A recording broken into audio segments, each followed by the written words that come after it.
Eh, de nuevo, buenos días a todos. Vamos a continuar nuestro tema de clase de neuropsicología clínica sobre accidentes cerebrovasculares. Esto hace parte del cuerpo de temas sobre daño cerebral adquirido, ¿sí? Y hemos hablado ya de trauma craneoencefálico, ahora vamos a hablar de accidentes cerebrovasculares. Bueno, entonces, básicamente, ¿qué es una ACV o un accidente cerebrovascular? Entonces, tiene que ver con cualquier tipo de lesión en el cerebro, en el sistema nervioso central, mejor en el encéfalo, suscitada por alteraciones en la irrigación sanguínea, ¿sí? Ya sea tanto por falta de irrigación sanguínea como por ruptura de vasos sanguíneos. ¿Sí? Esto va a tener dos componentes diferentes, si hay una ruptura o si hay una falta de irrigación o una reducción en la irrigación. Si hay una reducción en la irrigación, por lo general lo que tenemos es reducción en el flujo sanguíneo y falta de nutrientes para las células. Entonces el daño va a ser un poco más lento y más progresivo, dependiendo del tipo de daño, y más focalizado. Cuando hay ruptura de vasos sanguíneos, lo que vamos a tener son daños más generalizados y no solamente por la falta de oxigenización de oxígeno y de nutrientes, sino también por el efecto que hace ya la sangre que se está regando o que se está esparciendo sobre el tejido, ¿no? Genera un efecto de inflamación, tóxico y necrosis y cicatrización, ¿sí? También la aparición del hematoma, bueno, lo que sea. Bueno, ahí está el chiste, yo imagino que ya lo leyeron, ¿sí? Bueno, entonces, de nuevo, tenemos muy poco tiempo, entonces recuerden que yo en la presentación les dejo varios videos que explican con animaciones y con más detalle todos estos procesos. Entonces aquí hay una conferencia TED muy chévere sobre qué pasa durante un trauma craneoencefálico, principalmente de tipo eh, isquémico, ¿sí? Que son los típicos stroke. Trauma craneoencefálico, trauma no, sino accidente cerebrovascular, qué pena. El accidente cerebrovascular. En inglés lo vamos a encontrar como stroke, ¿sí? Bien. O ictus también le llaman en español. Son la segunda causa de muerte en el mundo, ¿sí? Entonces esto es principalmente en países desarrollados, ¿sí? Entonces esto es algo epidemiológicamente relevante. Se estima que más de 55 millones de personas mueren al año en el mundo a causa, 5.5 millones, mueren al año en todo el mundo, ¿no? Por accidentes cerebrovasculares. Principalmente, y eso lo habíamos discutido, creo que la estadística era más alta en países desarrollados y esto tiene que ver con dietas poco saludables, con sedentarismo, con consumo de alcohol, con consumo de cigarrillos, o sea, con hábitos de vida culturales poco saludables y que promueven la hipertensión principalmente, ¿sí? O los problemas de salud vascular en general, cardiovasculares. Por eso en otros países pues no tienen estos hábitos de vida o no llegan a edades donde puedan sufrir, que hay otras causas.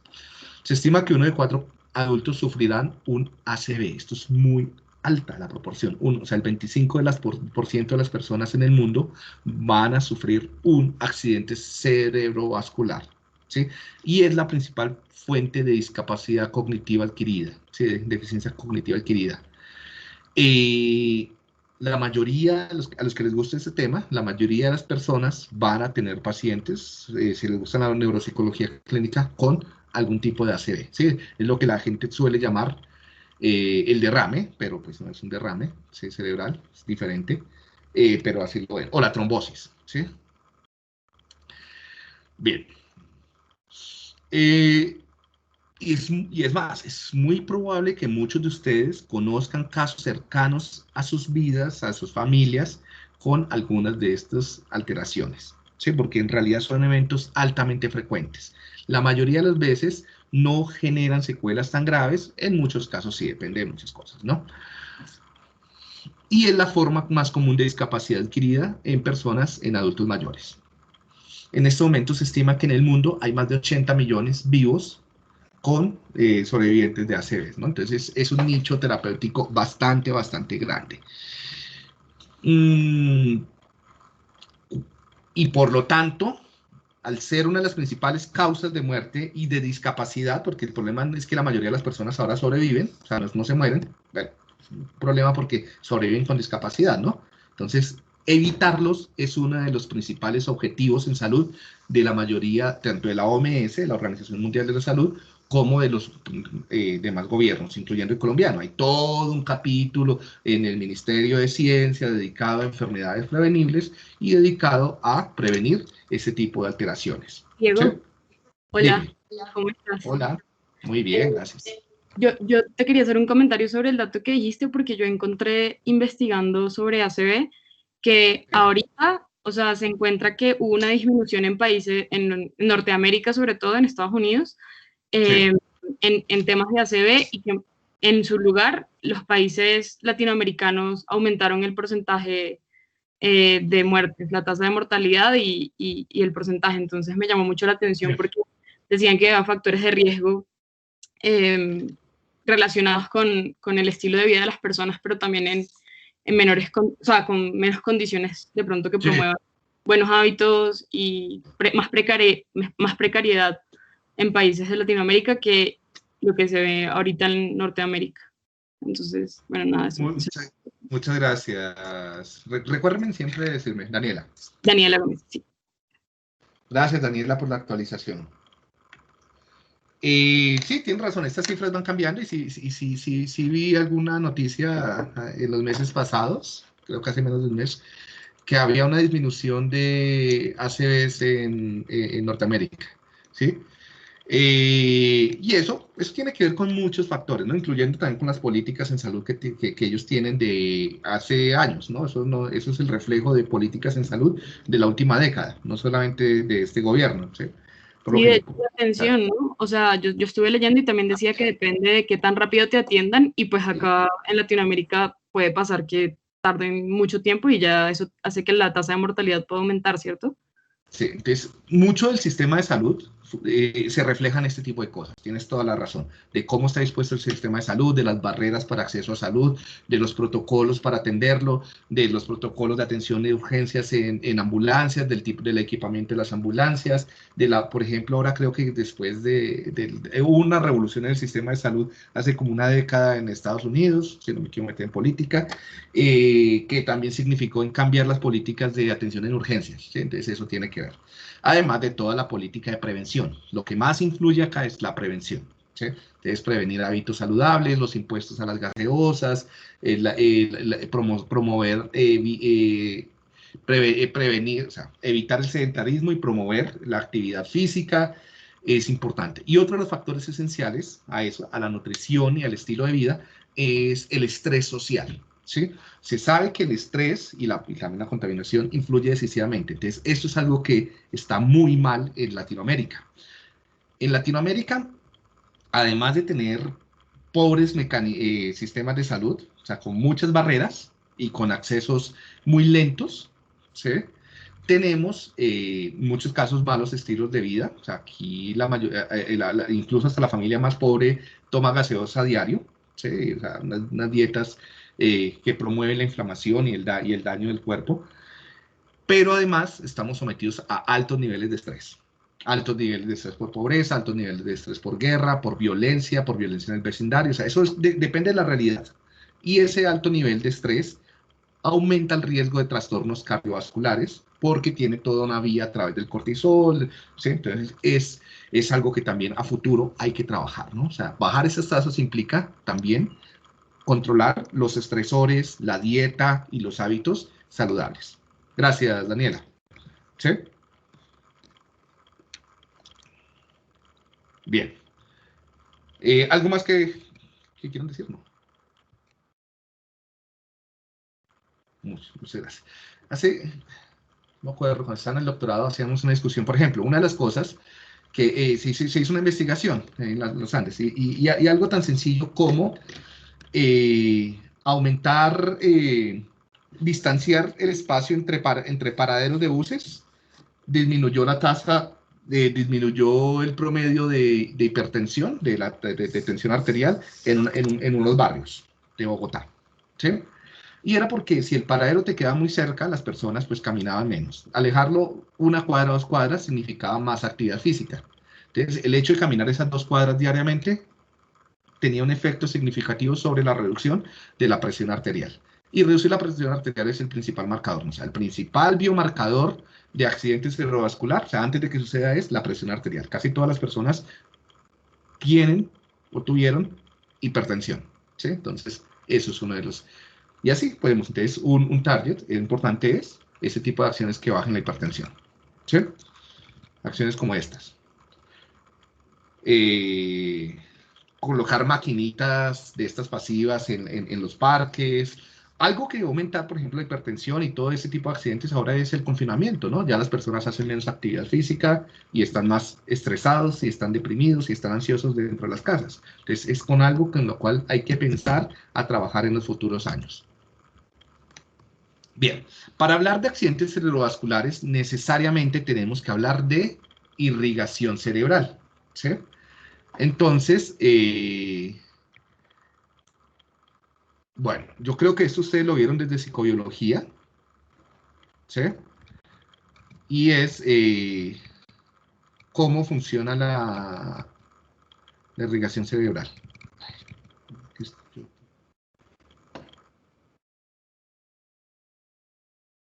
¿Escuchan el audio o no? No. No, Diego. Un segundo que me toca compartirlo con audio. Ay, Dios mío. Que se torna un poco lento con el Teams. El Teams enlentece un montón. ¿Me escuchan a mí? Sí. Sí, te escucho. Sí. Bien, bien. Bien. Ahí debe escuchar el Feel. Key to the brain's function is the constant supply of vital oxygen, along with the supply of nutritive blood.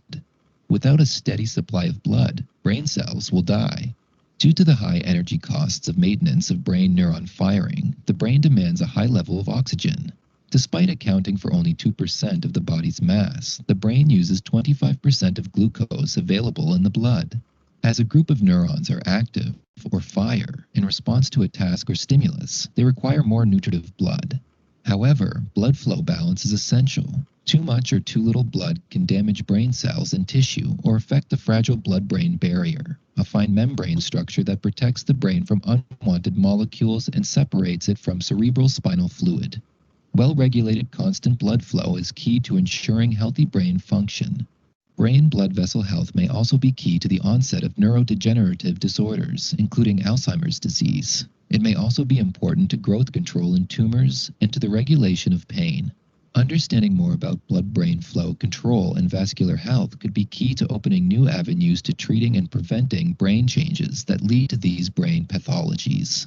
Intriguingly, blood flow in the brain is controlled locally. The organ seems to control blood flow at a remarkably constant rate, despite fluctuations in arterial blood pressure.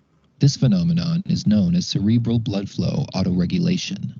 A research team led by David Harder at the Medical College of Wisconsin is focused on understanding more about mechanisms blood flow autoregulation in the brain.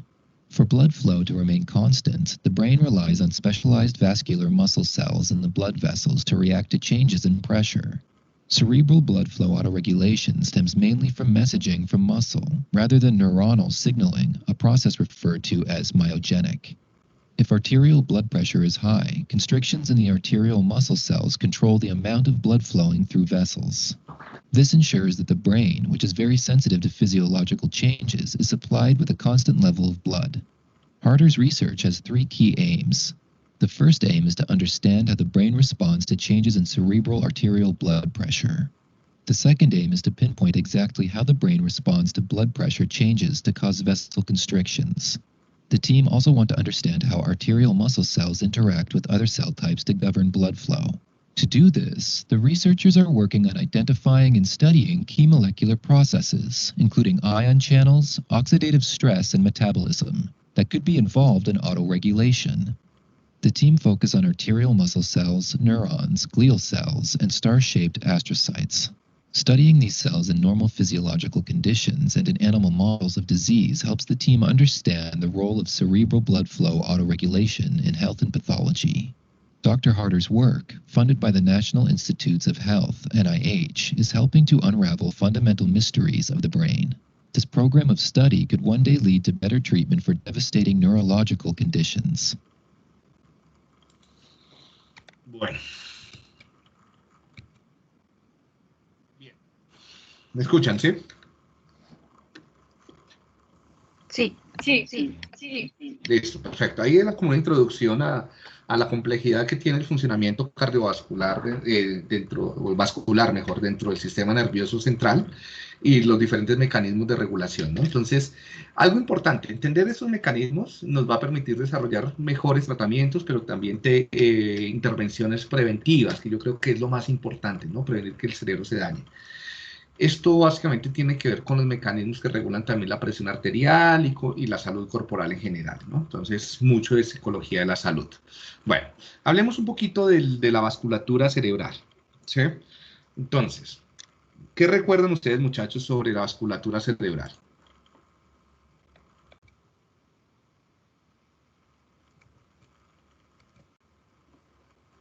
¿Alguien? Supuestamente esto lo vieron en psicobiología. Yo me acuerdo que había un polígono de Wills, que era como en la mitad. Eso, del mismo creador del Jet Willis, no mentiras. Sí, total. Entonces, polígono, entonces simplemente como este punto de recepción y distribución del flujo sanguíneo. Tienen razón. ¿Qué más recuerdan?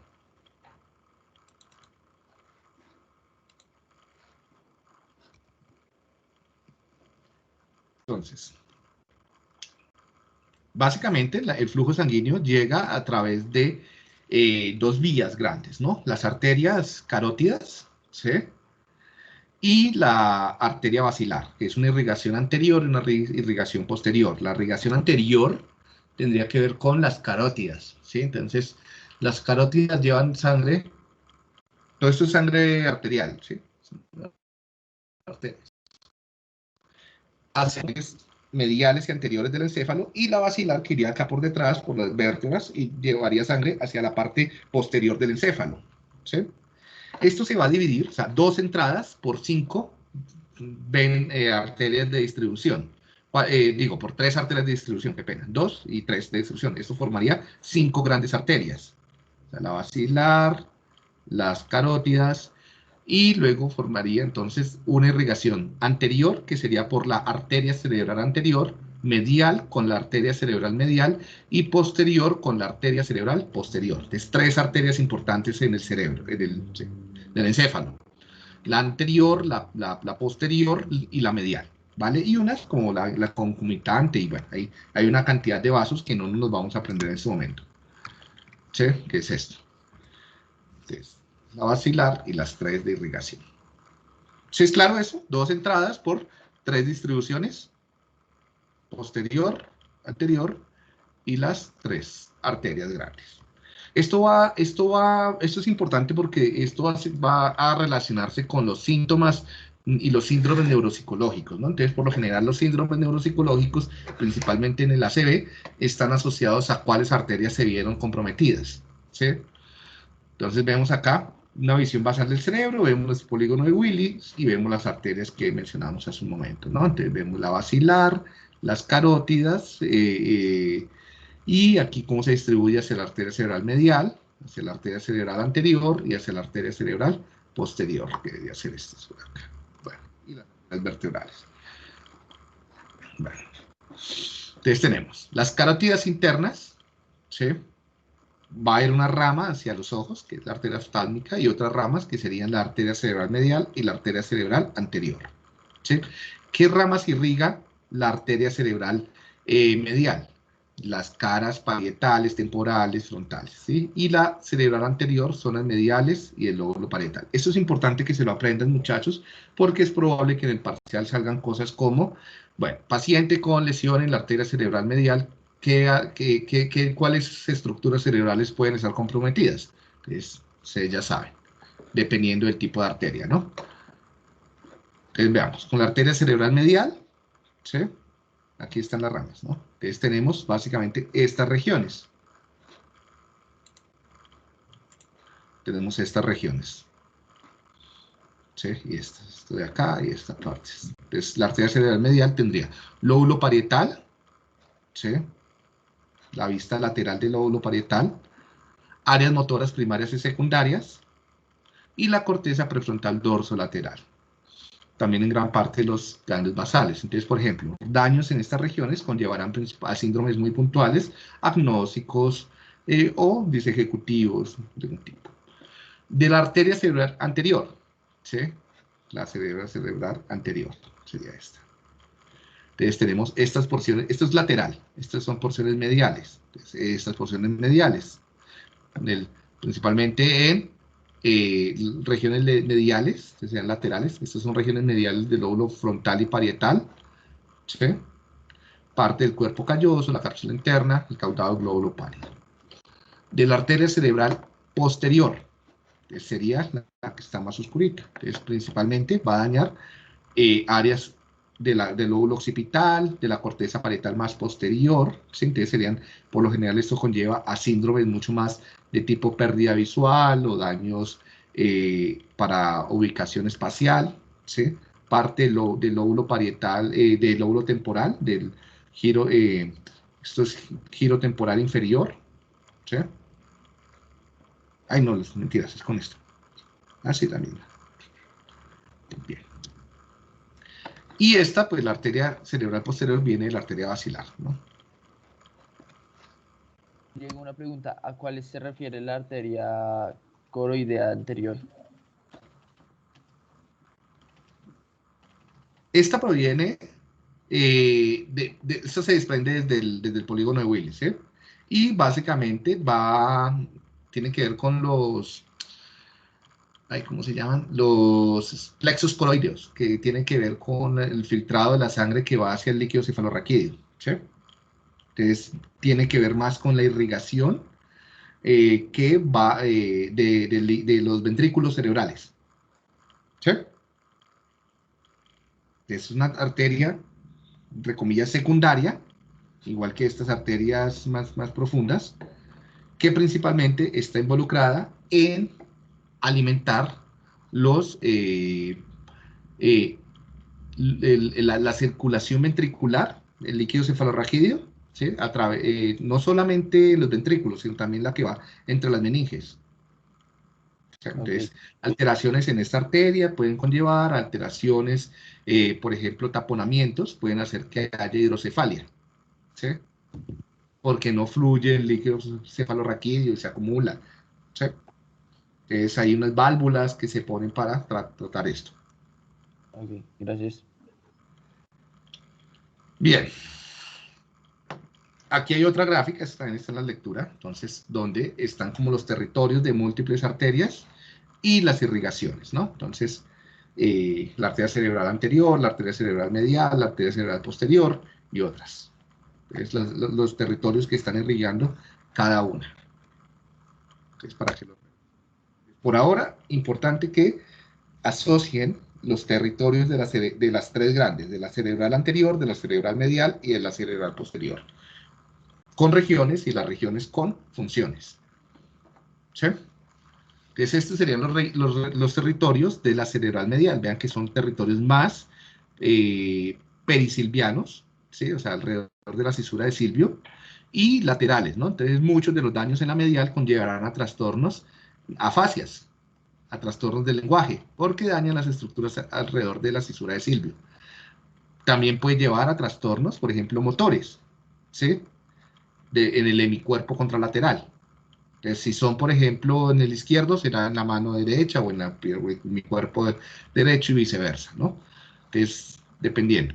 Y como irriga también parte de la corteza prefrontal, entonces también en alguna forma fallas disejecutivas. Entonces, aquí hay divisiones: arteria temporal posterior, arteria temporal medial y arteria temporal anterior. Entonces, aquí vemos algunas de las irrigaciones de la arteria cerebral medial, en este caso la izquierda, entonces que irriga algunas regiones temporales posteriores y temporales anteriores. Y esto pues tiene que ver con algunas síndromes como amnesias y afasias, anomias, ¿sí? Bueno, va una variedad de afasias, dado que es en el lado izquierdo. Esto también tiene que ver con afasias. Eso vamos a ver en la medida en que veamos cada uno de los síndromes. En la región medial, pero orbitofrontal, tendría que ver un poco más con alteraciones del control emocional o del control de la conducta, ¿sí? Prerrolándicas con afasias, estas serían afasias un poco más sensoriales, estas serían afasias un poco más de tipo motoras, ¿sí? Apraxias, también en alguna medida, de conducción, parietal, afasia semántica, astereognosia, apraxia, alexia, acalculia, ¿sí? Todos estos son síndromes debidos a las áreas que se están comprometiendo, ¿no? Ya sea porque no llegó el oxígeno o porque se rompió un vaso sanguíneo. De la cerebral anterior, ¿sí? ¿Qué tenemos? Irrigación, entonces, mucho más medial, recuerden que esta es más medial, ¿sí? Entonces, por ejemplo, estos que no hay irrigación suficiente de daños, más hacia la corteza medial del lóbulo frontal, entonces por lo general va a conllevar a alteraciones del lenguaje o de la conducta, por fallos en el control, ¿sí? Entonces hay fallos en el control voluntario, entonces si tú voluntariamente no puedes iniciar un acto verbal, entonces vas a tener un tipo de afasia, ¿sí? Más por daño anterior, o cambios para la regulación de la conducta, entonces esto puede ir acompañado de impulsividad, de labilidad emocional, de agresividad, etcétera, ¿sí? En la concomitante anterior, es fluctuaciones a nivel de alerta, somnolencia, esto muy probablemente está fallando la irrigación talámica, ¿sí? O medial. Entonces aquí vemos algunas de las ramas, ¿sí? Y en la posterior, que irriga pues, básicamente el cerebelo y la corteza occipital, entonces puede haber agnosia, dificultad de memoria, diferentes tipos de agnosias o problemas visuales. Una ACV. Bueno, ahora con las familias. Esto anterior es simplemente un recorderis de la irrigación cerebral, ¿sí? Para que lo repasen y lo tengan en cuenta. Bien, ¿qué son los ACVs isquémicos? ¿Sí? Entonces hay fallas en el flujo sanguíneo hacia alguna región encefálica por un taponamiento. O sea, hay un tapón que impide el flujo de sangre y al impedir el flujo de sangre genera isquemia. ¿Qué es la isquemia? Pues muerte en el tejido por falta de oxigenación.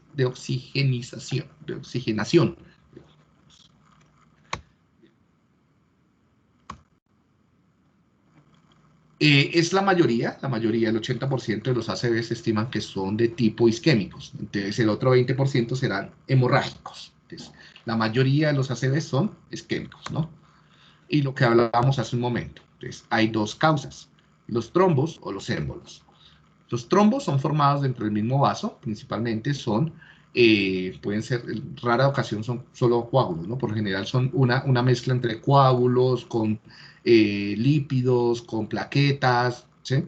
Y están asociados más como a arteriosclerosis, ¿no? Entonces poco a poco se va formando hasta que se tapona. Este sería el trombo, ¿sí?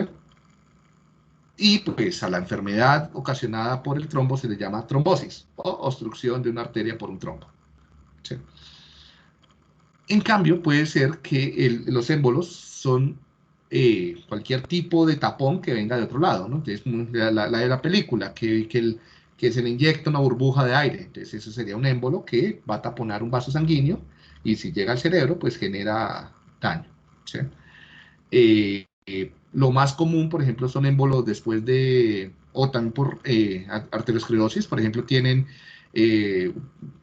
coágulos o grasita que se desprende de arterias mucho más grandes, en una pierna, o un brazo, o el estómago, lo que sea, y viajan hasta que llegan a los vasos sanguíneos del cerebro, y como son muy, muy delgaditos los vasos sanguíneos del cerebro, que generan el taponamiento, ¿no? El infarto y la isquemia muy rápida. Estos émbolos también son muy, muy, muy frecuentes después de cirugías, ¿sí? Entonces es de lo que más hay que cuidar en el postoperatorio, ¿no? En los postoperatorios muchas veces recetan anticoagulantes, ¿sí? Para evitar estos émbolos. Entonces muchas veces, por ejemplo, en fracturas pueden quedar fragmentos de médula ósea o de muy pequeños de hueso cuando las fracturas son abiertas, abiertas o hace daño el hueso. Entonces, y esos pedacitos tan chiquiticos de milímetros pueden viajar a través de la sangre hasta que llegan al cerebro y chao, ¿sí? O por ejemplo, cuando hacen cirugías estéticas, ¿no? Liposucción. Entonces puede ser que se desprendan coágulos de sangre, de lípidos, y de alguna forma pueden llegar también a través del torrente sanguíneo al cerebro, ¿no? Entonces, por eso el posoperatorio, los días siguientes, es tan importante. Y muchas personas mueren después o tienen discapacidades severas días después de, digamos, una cirugía, de una cirugía X, ¿sí? Entonces, hay que generar una vigilancia permanente. ¿Alguna pregunta sobre los ACVs, sabores químicos? Diego, yo sí tenía una pregunta. Dime. Perdón, no sé quién está hablando, pero es que en la lectura habla un momento de una cosa que se llama... Ya, ahora sí, dime. Ya que es que en la lectura habla un momento de algo que se llama flujo sanguíneo colateral, y pues lo que encontré, lo que me tocó en Google, es que la sangre toma como otros caminos en caso de obstrucción. Sí.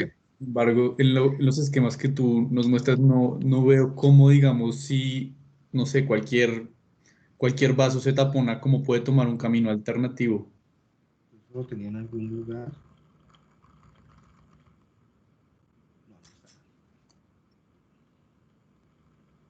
Por ejemplo, pensemos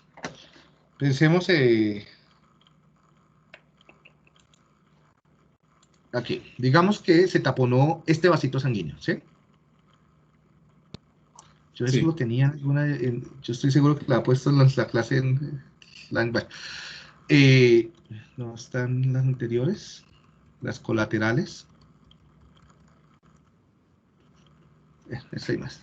Digamos, este de acá se taponó, ¿sí? Que esto es como corteza prefrontal, ¿sí? Dorsolateral.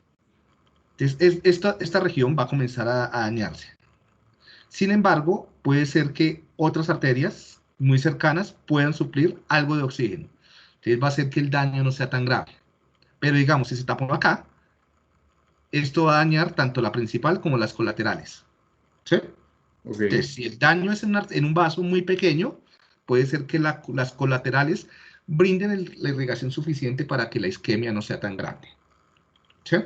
Entonces podría ser... Otras cercanas, otros vasos sanguíneos cercanos, siempre y cuando el daño o el taponamiento no sea en la vía principal, ¿sí? Listo. En la arteria principal. ¿Es posible que eso pase como desapercibido? O sea, que alguien... Lo más probable es que haya pérdida funcional, pero no tan grave.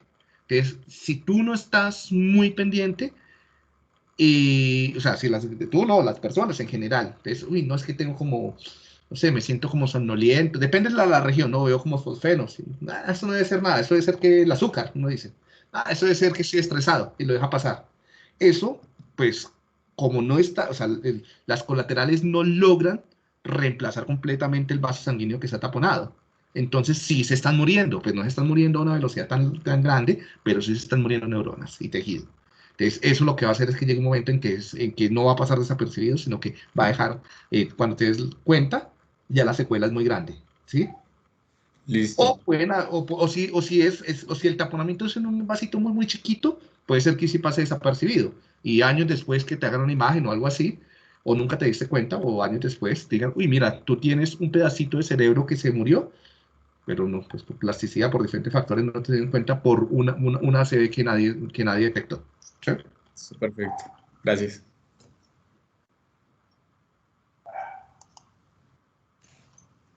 Mira, yo no me acuerdo si era uno de esos videos, pero sí, eso sí estaba.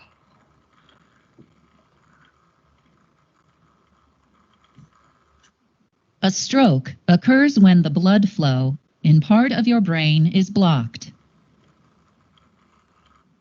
After just a few minutes, the starved brain cells begin to die.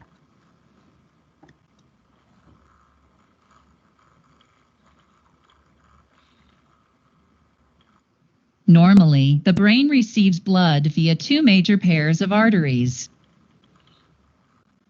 which branch throughout brain tissue and supply your brain cells with a constant flow of oxygen, glucose, and nutrients necessary for their functions.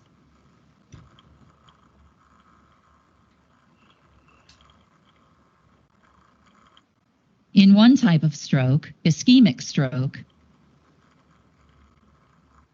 an artery in your brain narrows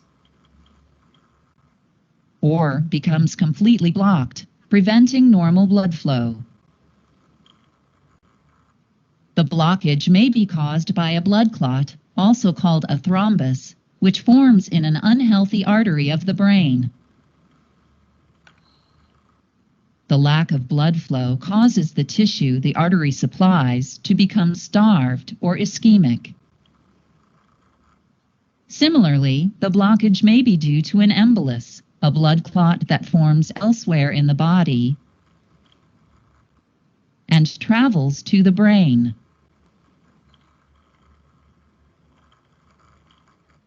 The embolus lodges in a narrowed artery and obstructs blood flow.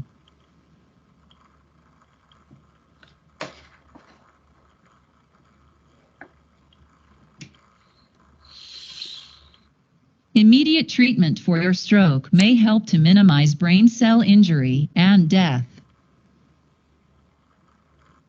If you have an ischemic stroke,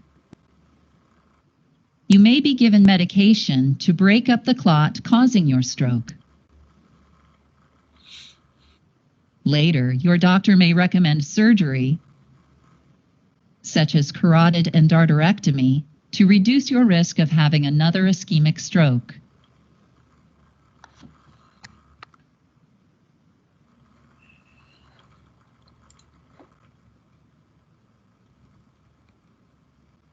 Bien.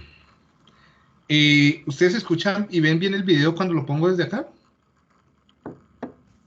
Sí. Se ve un poco lento, pero sí. Sí. Bien. Y yo también lo veo un poquito trabado. Sí, eso depende mucho de la conectividad, pero bueno, entonces, porque si no lo están viendo bien, pues me evito yo de ponerlos y los ven ustedes después, ¿vale? Entonces, pero si la mayoría lo ve bien, entonces lo sigo poniendo algunos de los videos. Bien. Bueno, acá es algo de la epidemiología, pues ya vimos que esto es relativo, que esto va cambiando a través del tiempo, sí, que en algunos lugares esto se ha venido reduciendo, ¿sí? Y tiene que ver con algo que ya discutimos esto, ¿no? Y es que en últimas, la distribución depende de hábitos culturales de nutrición, de salud, acceso a salud, calidad de vida, estrés, y hábitos también de sedentarismo, ¿sí? Entonces, esto tiene que ver con hábitos de salud, ¿no? Entonces, la inversión en salud decisivamente es importante para ese tipo de dietas. Y en algunos lugares puede haber algo de genética también involucrado, ¿sí? Pero es riesgoso hablar de esto de la genética. Por ejemplo, por mucho tiempo se decía que las personas de etnias afrodescendientes tenían mucho más riesgo de todos los trastornos cardiovasculares, hipertensión, incluso también de ACVs, ¿sí? Los estudios más recientes parece que no es algo que tenga que ver con la biología de ser afrodescendientes, sino tiene que ver más con la mala calidad de vida que la mayoría de los afro tienen que vivir en todo el mundo, incluyendo Colombia, ¿sí? Entonces, que esto pues es un efecto de lo que hemos hablado, ¿no? De la adversidad acumulada desde antes del nacimiento.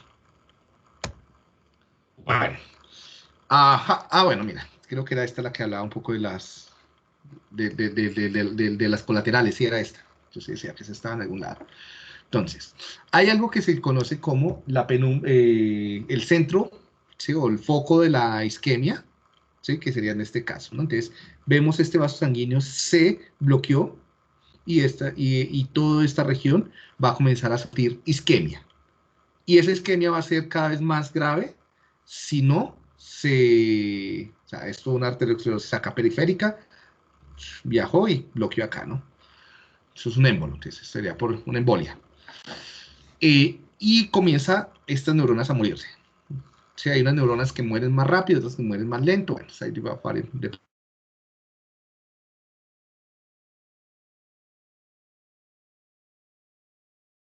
Si vemos, por este vaso sanguíneo grande. No obstante, hay una irrigación colateral que viene por otra arteria. Esto hace que lo que está aquí en más oscurito también sufra, pero no va a sufrir isquemia, lo que va a sufrir es inflamación, lo que va a sufrir es otro tipo de cambios metabólicos, moleculares, ¿sí? Que también van a afectar estas funciones. Entonces, el resultado del ACV no va a ser solamente el daño específico que se generó en el lugar isquémico, sino va a ser también en los lugares aledaños que tuvieron daños, no directamente isquémicos, pero sí en la penumbra de la isquemia. ¿Sí me hago entender? ¿Y si está más claro? ¿Quién había preguntado hace un momento?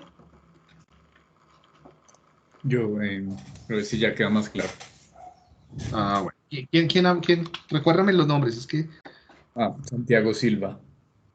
Bien.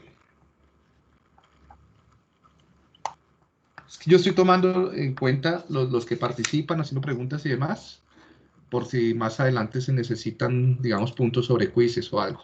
Sobre quizzes, básicamente. ¿Listo? Bien. Juanita, ¿ibas a decir algo?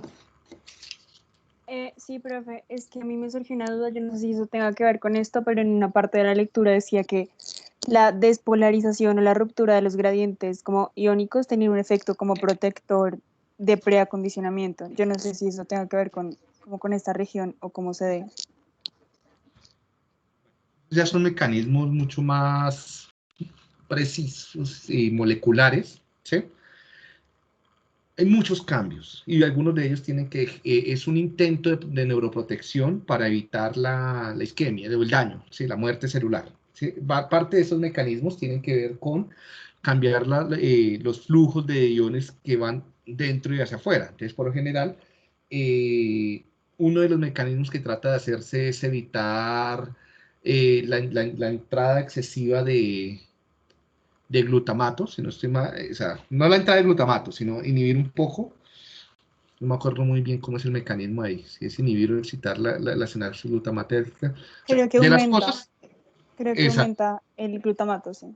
Aumenta la sinapsis glutamatérgica, lo que hace es abrir canales de calcio, y esos canales de calcio tratan de generar unas vías metabólicas para suplir el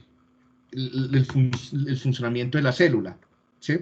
Pero eso tiene un costo, y es que las cascadas de calcio pueden generar cascadas apoptóticas, o sea, pueden hacer que entre en crisis la mitocondria, ¿sí?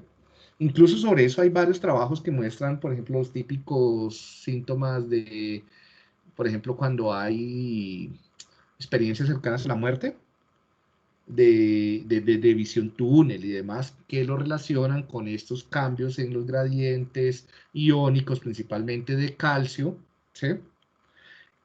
Donde se genera un exceso de despolarización en neuronas de la corteza visual, que generaría como el efecto de ver la luz al final del túnel, ¿no? Pero bueno, eso es otra literatura.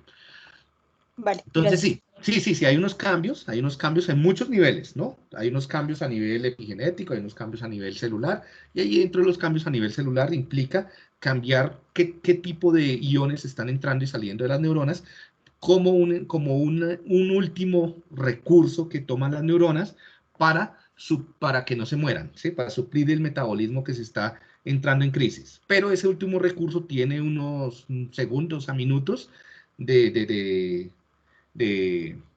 neuroprotección, ¿sí? Y al final parece que puede ser incluso más grave el mecanismo, porque puede hacer que entre en apoptosis irremediable ese grupo de neuronas, entonces se mueren, ¿sí? Entonces, igual eso todavía no está completamente comprendido, ¿sí? Pero la mayoría de ustedes no van a tener que tener, o sea, no están enfrentados directamente con esos procesos porque ustedes reciben los pacientes ya tiempo después del accidente vascular, ¿sí? Ok. Bien.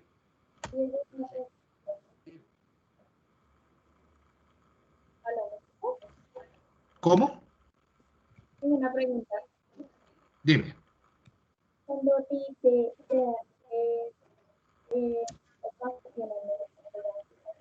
No te escucho. cuando a ti te queda, no te un coma, ¿eso puede generar infarto? No, no te escuché. No sé si alguien puede escuchar. Es que escucha como con distorsión. ¿O puedes escribirla en el chat? Porfa.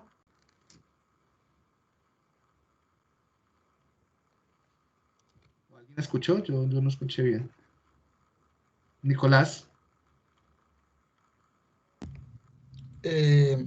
O sea, es un poco como aparte de todo esto, es que, bueno, sí, como en estas clases aprendemos lo de el ACV y todo el trauma craneoencefálico, pero no me queda claro cuál es el papel del psicólogo en todo esto, como ayuda. En la prevención y en la recuperación. Eso lo habíamos mencionado hace un momento. ¿Sí? Que el papel del psicólogo tiene que ver tanto con prevenir que esto suceda, como también con rehabilitarlo. Esos son los dos escenarios básicos. En términos de tanto a nivel de psicología de la salud como de psicología clínica. ¿Tienes un ejemplo de tratamiento de recuperación de alguno de estos? Bueno, entonces, por ejemplo, Pepito, la tía de Pepito, doña Martica, tuvo una CB de tipo trombótico.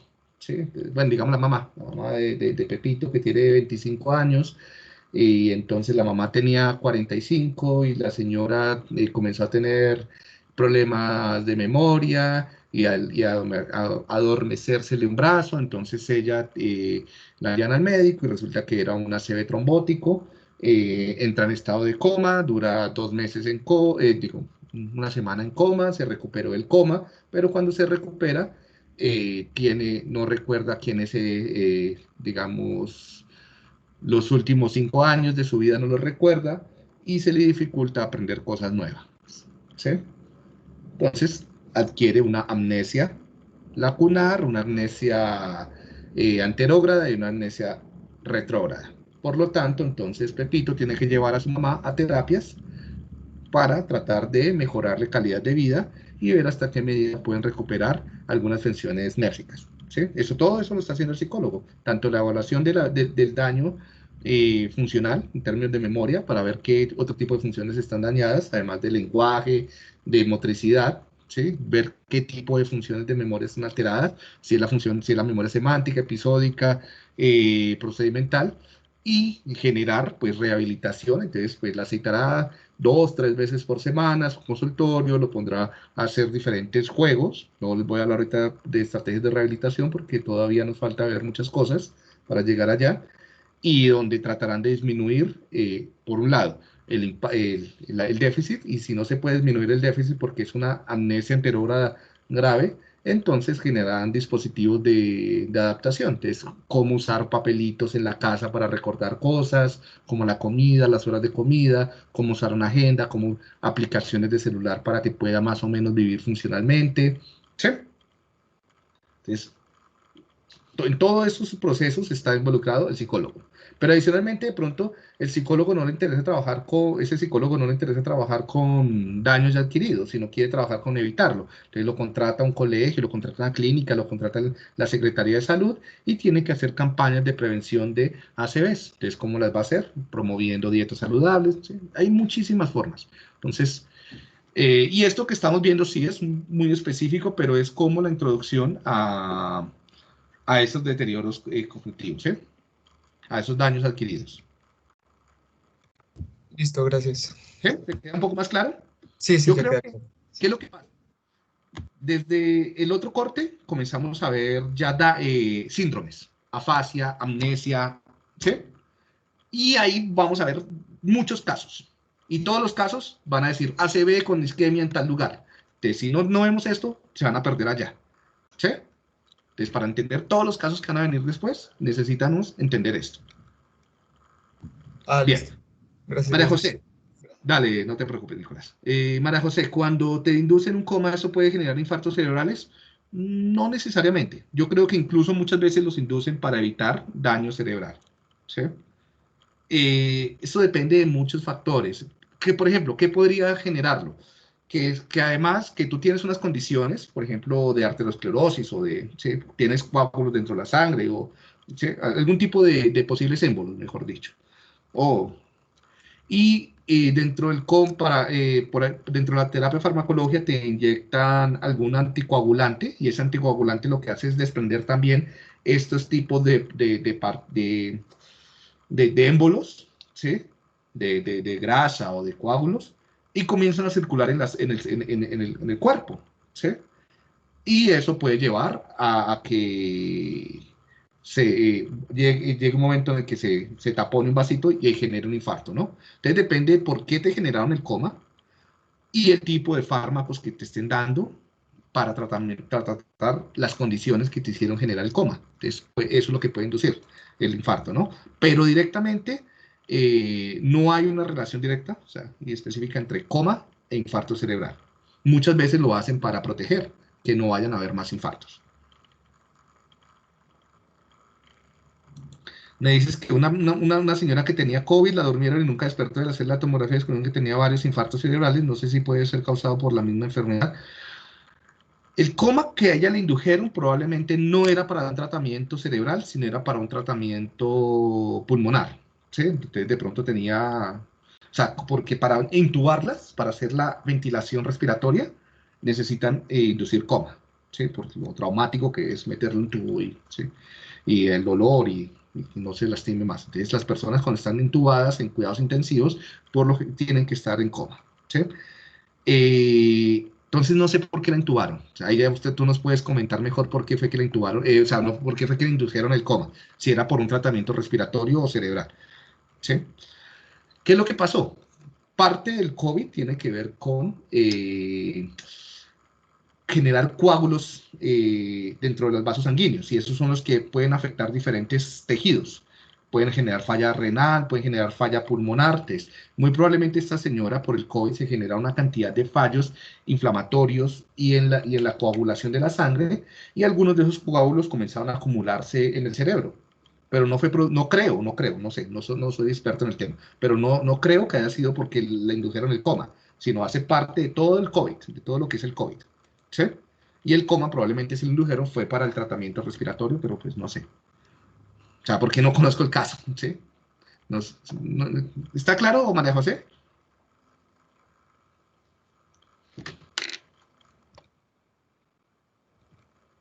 María José.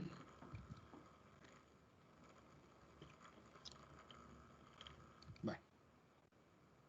Nada. Tienes que mejorar ese audio. Y bueno, dígame, ya para terminar. Se nos acabó el tiempo. No, mentiras. Entonces, simplemente veamos esta diapositiva y terminamos.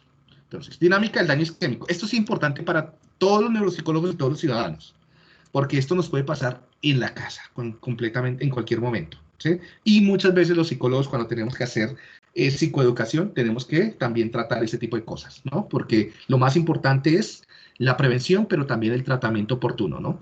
La diferencia entre una afasia devastadora o la muerte y algo que se pueda trabajar y que no deje tantas secuelas discapacitantes es el momento en el que recibes el tratamiento, ¿no? Y ese momento es algo de minutos, ¿sí? O sea, una diferencia de 5 minutos puede generar unos cambios completamente en términos de muerte, vida, pero también de funcionalidad, ¿no? Entonces, saber muy bien cuál es la dinámica del daño isquémico es muy importante. Tú tienes pocos minutos.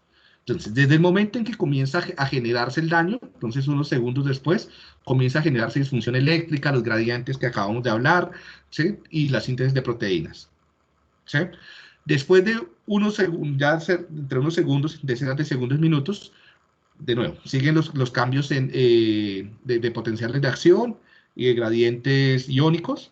Un minuto, comienzan ya a generarse niveles letales de ácido láctico y mediadores de cascadas isquémicas. O sea, esto dispara esto. Entonces, cerca de un minuto ya comienzan a generarse cambios como debilidad, o cambios en hormigueo en la piel, olores, fosfenos, dolor de cabeza, diferentes. Y después de 5 minutos se dicen que los cambios ya son irreversibles. Ya se mueren las células y ya, entonces es muy poco probable generar terapias o sea, que estas neuronas ya van a entrar básicamente, o sea, la recuperación que se puede hacer es con otras neuronas, ¿no? Porque estas se verán muertas después de 5 minutos de no recibir oxígeno, ¿sí? Estos son un poco los cambios, estos los vamos a ver ya en la próxima clase, entonces dejémoslo hasta acá. Entonces, ¿qué queda para la otra clase? La otra clase terminamos ese tema de ACVs, vemos muy bien cuáles son, esto ya ustedes lo tienen en la lectura, no vamos a profundizar en estos cambios moleculares, pero sí nos vamos en lo que quiero que nos enfoquemos es en los eventos que pueden ser, que pueden ser indicadores de una ACV, ¿sí? Porque detectar a tiempo una ACV es muy importante y eso es lo que también deben trabajar los psicólogos, enseñarle a la gente a detectar ACVs. Si las personas de a pie cotidianamente aprenden a detectar ACVs, es probable que disminuyamos enormemente el impacto en términos de discapacidad y de mortalidad, ¿sí? ¿Algo que comentar, muchachos, antes de que terminemos?